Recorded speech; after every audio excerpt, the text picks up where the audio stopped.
Teman-teman, Waalaikumsalam warahmatullahi wabarakatuh. Ini sudah dihimpun oleh teman-teman kita. Ustaz, istri saya tahun kemarin tidak bisa melaksanakan ibadah puasa Ramadan dikarenakan sedang hamil besar. Lalu istri saya hanya membayar fidyah sebagai pengganti puasa yang ditinggalkan. Dan tahun ini kemungkinan juga tidak bisa melaksanakan puasa Ramadan dikarenakan melaksanakan ASI, program ASI eksklusif 6 bulan. Yang ingin saya tanyakan, bagaimana tata cara yang benar untuk membayar puasa Ramadan istri saya yang telah ditinggalkan, atau orang yang pada saat bulan Ramadan tidak bisa berpuasa dikarenakan sedang sakit atau dalam perjalanan. Apakah cukup membayar fidyah saja, atau dengan puasa saja, atau harus keduanya membayar fidyah dan puasa? Ini pertanyaan yang masuk yang sudah dihimpun. Kita ambil dalilnya dulu di Quran, surah kedua Al-Baqarah, ayat 184 sampai 185, posisi paling kiri dari atas sampai sedikit ke tengah. Taib, perhatikan kalimatnya. Setelah Allah Subhanahu wa taala mewajibkan puasa untuk ditunaikan secara merata oleh orang-orang yang beriman. Ingat, setiap ada kalimat iman membuka ayat Al-Qur'an, informasi yang disampaikan, saya sering katakan, itu jadi ukuran keimanan kita. Ukuran keimanan kita, apakah di situ iman kita kuat, iman kita lemah, atau Anda memang sama sekali nggak beriman walaupun ngaku-ngaku beriman. Hati-hati gitu ya. Nah, misal ujiannya di sini puasa. Kalimat puasa dibuka dengan iman. Ya ayyuhalladzina amanu kutiba alaikumussyam. Artinya apa? Orang yang semangat menunaikan puasa, ya dia semangat mengerjakan Ramadannya, maka ini menunjukkan imannya sedang kuat. Tapi kalau sedang malas-malas kan, kemudian bahkan ada sifat misalnya agak kurang maksimal mengerjakan, ini pertanda imannya lemah. Apalagi yang sangat anti dengan puasa misalnya. Ya, kapan Ramadan? Insya Allah sebulan lagi. Cepet amat, si amat aja nggak cepet, ngapain repot-repot puasa? Misal gitu kan? Nah, ini menunjukkan itu betul-betul sangat bermasalah. Sangat bermasalah. Ingat, besok pun Jumat. Ya, ayat tentang Jumat dibuka dengan kalimat iman. Quran surah ke-62, ayat ke-9, posisi paling kiri sebelah atas. Awas yang ikhwan, yang laki-laki ini. Ya ayyuhalladzina amanu idza nudiya lis-salati min yaumil jumu'ati fas'au ila dzikrillah. Kalimat salat Jumat, idza nudiya lis-salati min yaumil jumu'ah, jika disuruh untuk mempersiapkan diri menunaikan salat Jumat, bergegaslah Anda. Ya, bergegaslah untuk ingat kepada Allah, tunaikan salat. Awas, hati-hati, kalimatnya dibuka dengan kalimat iman. Karena itu jika besok misalnya kita sudah ketahui, oh ini zuhurnya 11.59 misal saja gitu kan, kemudian Anda sudah siap-siap dari jam 11, siapkan pakaiannya, mandi terlebih dahulu, kenakan minyak wangi misalnya yang layak untuk dikenakan, maka ini menunjukkan iman Anda sedang luar biasa bagusnya. Tapi kalau Anda misalnya menunda-nunda, Masya Allah, sampai khatib dan naik belum? Belum. Ah, berarti belum, gitu kan? Masya Allah, khatib dan naik. Udah. Khutbah keberapa? 1. Berarti masih santai, gitu kan? Kalau ada yang seperti itu, bahkan sampai khatib naik di ujung khutbahnya, baru tergerak untuk datang, ini menunjukkan imannya sedang bermasalah. Lemah dia. Apalagi kalau ada orang menyengaja tidak Jumatan, atau menukar akhiratnya yang lebih baik untuk kepentingan dunianya. Awas, hati-hati, di ayat ke-11 itu ada singgungan. Wa idza ra'au tijaratan aw lahwan infaddu ilaiha wa tarakuka qa'imah. Qul ma indallahi khairum minal lahwi wa minat tijarah. Jika ada disaksikan, hati-hati ya. Hati-hati, ada orang-orang yang tega meninggalkan Jumatnya demi kepentingan dunianya. Ya, apakah karena bisnisnya, karena macam-macamnya. Kata Allah, katakan pada orang-orang seperti ini, apa yang Allah siapkan dalam Jumat lebih baik dibandingkan dengan semua itu. Nah, teman-teman, kembalikan kepada puasa. Ini tafsirnya tentu sangat dalam. Ya, kalau saya menyampaikan tafsir, mohon maaf, itu harus dilihat audiennya siapa, keadaannya bagaimana. Kita harus muqtadal hal, sesuai dengan objeknya, audiensnya. Kalau audiennya pembelajar, kita kirimkan turunannya, referensinya dan sebagainya. Tapi kalau kalangan-kalangan awam yang tidak butuh banyak kalimat, kita cukupkan dengan kalimat sederhana yang dipahami, yang tentunya ini kembali kepada ketentuan-ketentuan ulama. Tafsir itu nggak boleh ngarang, gitu kan? Baik, ada beberapa masukan-masukan, Ustaz nggak pernah nyebutkan referensi ini, referensi itu. Kalau mau disebutkan, sampai mau kapan bahasannya, gitu kan? Ada bahasan-bahasan tertentu yang harus menjadikan referensi itu muncul. Nah, saya kaitkan dengan ini, setelah diwajibkan, kemudian puasa, ada kondisi yang menurut Allah sebagian belum tentu bisa menunaikannya. Siapa mereka? Quran surah kedua ayat 184-nya. Rahmukallah. Lihat kalimatnya. Ayyaman ma'dudat. Tunaikan puasa itu pada waktu-waktu beberapa hari yang telah ditentukan. Baik, jadi nanti kita runtutkan, disebutkan hari untuk memberikan keringanan kepada kita. Apalagi baru menerima puasa, perintah puasa. Orang nggak pernah puasa, tiba-tiba turun ayat misalnya sebulan penuh. Masya Allah. Bandingkan, senang mana kalimatnya? Sebulan penuh dengan hari-hari yang telah ditentukan. Lebih nyaman mana keterimanya di hati? Hari. Sebab ketika disebutkan harinya, yang terbayang puasa hari. Nggak sadar sudah sebulan gitu kan? Baik, tapi kalau disebutkan langsung sebulan, ke hati kadang nggak enak perasaannya. Ya Allah, puasa sebulan gitu kan? Maka turun kalimat pertama menggunakan kalimat hari. Setelah paham baru ayat 185-nya menggunakan bulan. Syahrul Ramadan alladzi unzila fihi al-Qur'an. Jelas? Sama kayak Anda mau beli TV 4.999.000 dengan 5 juta. Anda pilih yang mana? Padahal cuma 0, sekian poin gitu kan? Tapi Anda pilih 4 juta, sekian karena Anda melihat 4-nya bukan 5-nya. Jelas? Nah, ini nanti ada kaidah-kaidah di ilmu balaghah. Tayyib, faman kana minkum marida aw ala safar. Jawaban dari pertanyaan ini. Maka jika ada di antara Anda kemudian sakit atau sedang dalam perjalanan. Awas hati-hati. Sakit dan dalam perjalanan, apa yang dimaksudkan di sini? Baik, saya coba cantumkan referensi supaya kita bisa memahami. Misal di Ibnu Katsir, yang saya punya tafsir Ibnu Katsirnya cetakan tahun 2009, ya tahqiqnya Syekh Muhammad Nasiruddin Al-Albani. Warnanya merah, ya merah ati. Halamannya ada di halaman 241, posisi paling kanan di pertengahan. Baik, perhatikan kalimatnya. Ya, yang dimaksud dengan sakit di sini ada beberapa pendapat turunan dari para ulama. Dan pendapat ini nanti dinukil kembali. Saya sarankan kitab ini bagus banget. Ada kitab bagus sekali namanya Rawai'ul Bayan fi Tafsir Ayatil Ahkam, disingkat jadi Tafsir Ayat Ahkam karangan Syekh Muhammad Ali As-Sabuni. Yang saya punya yang tulisan berbahasa Arabnya, ya, itu ada cetakan tahun 1999 di halaman 142 jilid yang pertama. Posisi paling kanan sebelah atas. Ya, di situ beliau terangkan tentang hukum yang nanti akan kita sebutkan. Baik, yang dimaksud dengan sakit di sini, saya ulang, yang dimaksud dengan sakit, para ulama terbagi pada 3 pendapat. Pertama, zahiriyah. Zahiriyah itu yang tekstual. Ya, kata zahiriyah yang penting sakit apa saja, yang disebut sakit, maka itu boleh dia membatalkan puasanya. Yang penting sakit. Ya, dan dia pendapat kurang kuat. Kalau ditafsirkan seperti ini, nanti setiap yang sakit boleh batal puasa. Ya, pulang dari alisan, tiba-tiba makan bulan Ramadan misalnya. Kamu kenapa batal? Saya tadi keseleo, kepleset di depan, ya kan? Sakit. La haula wala quwwata illa billah. Ini nggak bisa diambil sebagai dalil.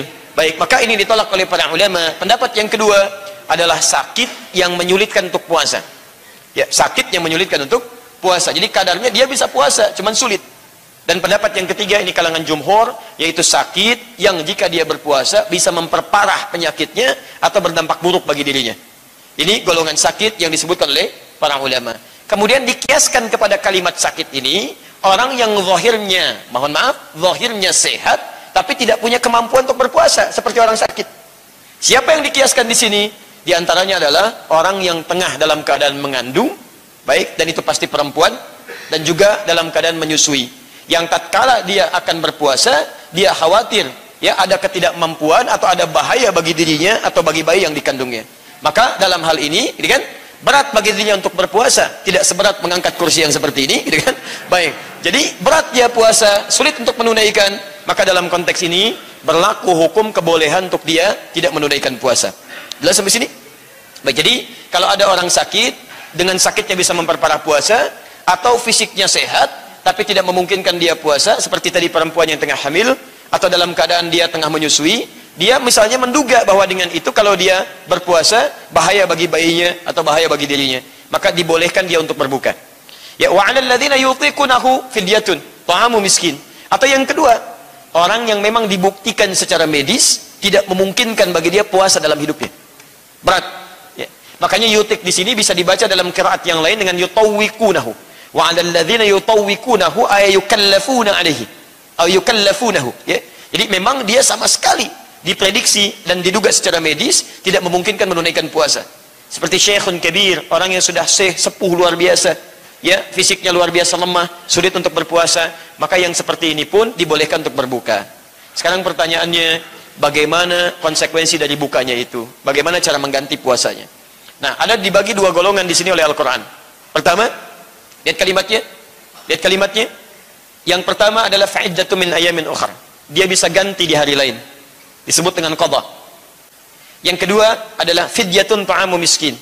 Cukup diganti dengan fidyah. Dia tidak usah puasa, tapi diganti dengan kadar makanan yang dicukupkan bagi dia, kadar makanan dia digantikan setiap dia tidak berpuasa. Saya bahas yang pertama dulu ya, nanti kita masuk pada yang kedua dengan bahasan yang agak cepat sedikit ya. Jadi fokus di sini teman-teman sekalian. Pertama adalah qadha. Qadha ini diutamakan bagi seseorang yang tidak bisa berpuasa tapi masih punya kemampuan untuk mengganti. Maka ini yang diprioritaskan oleh para ulama dan tidak ada khilaf di sini. Tidak ada khilaf. Ya, karena itu tadi, mohon maaf, kasus yang ditanyakan perempuan yang tengah mengandung, kemudian juga yang dalam fase menyusui, ya dia masih punya kemampuan untuk mengganti di hari-hari lain, maka yang diutamakan bagi dirinya bukan fidyah, tapi puasa dulu. Puasa, hati-hati. Makanya ayatnya ditutup, wa antasumu khairul lakum in kuntum ta'lamun. Dan puasa itu lebih bagus jika Anda bisa mengerjakan, jika Anda mengetahuinya. Ya, jadi dimunculkan ayat di akhir ini untuk mendahulukan puasa, ya dengan satu catatan bahwa jika mampu mengerjakan puasa itu lebih bagus untuk didahulukan sebagai prioritas. Jelas di sini? Nah, jadi mohon maaf bagi yang tadi mengandung, kemudian juga dalam fase menyusui, jika masih ada waktu bisa untuk menggantinya dengan puasa, maka itu didahulukan dibandingkan dengan fidyah. Paham? Ya. Dan alhamdulillah hari ini teknologi sudah semakin berkembang, konsultasi dengan dokter juga sudah semakin bagus, bahkan ada cara-cara, strategi-strategi yang tetap memungkinkan ibu hamil yang tengah mengandung ataupun yang menyusui tetap bisa menunaikan puasa dengan mengatur pola makan dan keadaan dirinya. Dan alhamdulillah istri kami pernah mempraktikkan itu. Ya, saat mengandung bayi yang kedua, belajar dari yang pertama, diatur waktu dan bisa. Bisa, ya dalam kondisi tertentu dia bisa puasa. Ya, begitu lemah misalnya dia berbuka, ya dalam kondisi yang lainnya. Tapi dia bisa menyesuaikan itu. Akhirnya setelah terbiasa ternyata Masya Allah dalam keadaan menyusui, ya dia bisa menyusui, ya dia itu maksud istri saya, dia bisa menyusui putri kami, kemudian disusui dengan baik, diberikan ASI-nya dalam kondisi juga berpuasa. Dan alhamdulillah normal gitu.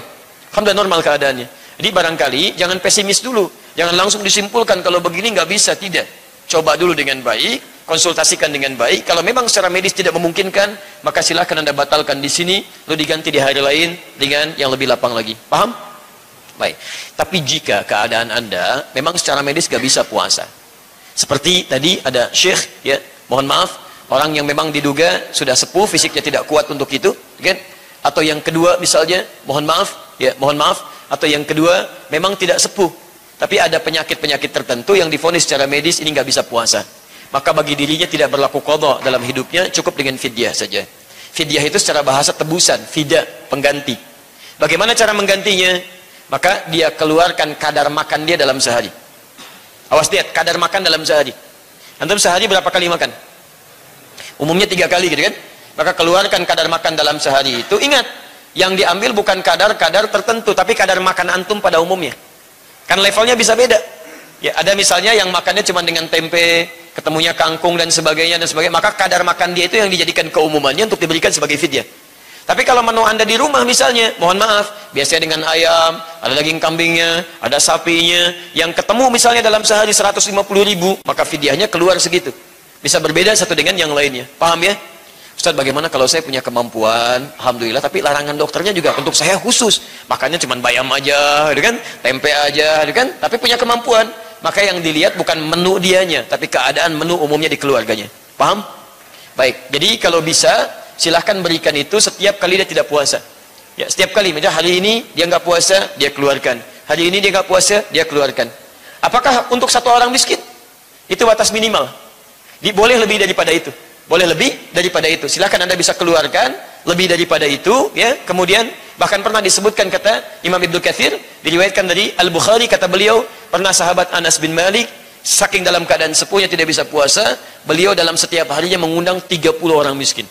Ya, 30 orang miskin. Ya, Anas bin Malik jangan disamakan dengan kita, itu memang luar biasa. Sahabat kaya luar biasa, keturunannya juga banyak dan didoakan oleh Nabi sallallahu alaihi wasallam. Lahir tahun 10 sebelum hijrah. Ya, Anas bin Malik, bapaknya Malik, ibunya Malikah namanya. Ya, Anas bapaknya namanya Malik, ibunya Malikah. Lahir 10 tahun sebelum hijrah. Begitu Nabi hijrah ke Madinah, usianya 10 tahun, ibunya langsung bawa kepada Nabi, mengatakan, ini anak terlihat pandai, mohon diterima jadi pembantu beliau. Jadi pembantu Nabi sallallahu alaihi wasallam. Membantu Nabi selama 10 tahun, melihat kebiasaan Nabi, sangat paham dengan itu sampai didoakan oleh Nabi. Ya, didoakan oleh Nabi supaya menjadi seorang yang kaya, harta bendanya melimpah dan bernilai ibadah serta keturunan yang banyak. Sampai ketika beliau kemudian, ya, Rasulullah SAW meninggal dunia, terbukti doa itu menjadi di antara sahabat yang cukup kaya, sampai punya kebun kurma, kebun anggur, bisa berbuah 2 kali dalam setahun. Padahal kurma itu cuma sekali dalam setahun. Jadi itulah Anas bin Malik. Karena itu kalau Anda punya kemampuan, maksud kiasnya hukumnya, kalau Anda punya kemampuan seperti sahabat Anas bin Malik di sini, maka akan lebih baik bila fidyah Anda pun tidak hanya pada satu saja. Mungkin surga Anda ada di situ.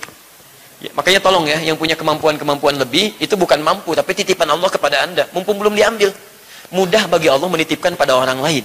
Tapi dititipkan pada Anda karena mungkin surga Anda ada di situ. Mungkin yang lain saking gak adanya sering puasa, sering tahajud tiap malam, sering baca Al-Quran dan sebagainya. Antum barangkali belum konsisten, tahajud belum konsisten, puasa sunnah belum konsisten. Diberikanlah oleh Allah saking sayangnya, inilah, kamu ibadah lewat sini aja. Ya surga kamu lewat sini. Kalau dengan semua itu belum bisa diamalkan juga, Anda butuh apa lagi? Orang gak punya sepeda, gak punya motor, gak punya mobil, mau ke masjid jalan kaki. Anda tetangga masjid, sepeda ada, motor ada, mobil ada. Ya, nggak masih belum mau ke masjid. Apa perlu dibangun jembatan sampai ke rumah Anda? Halo? Gitu ya? Dan mic-nya juga diarahkannya ke rumah Anda gitu kan? Nah itu luar biasa. Ya. Kenapa ini berisik sekali masjid? Waduh, takut menaranya tumpah ke rumah kami. Masya Allah, nggak ada menara juga pesawat bisa tumpah ke rumah antum itu. Jelas?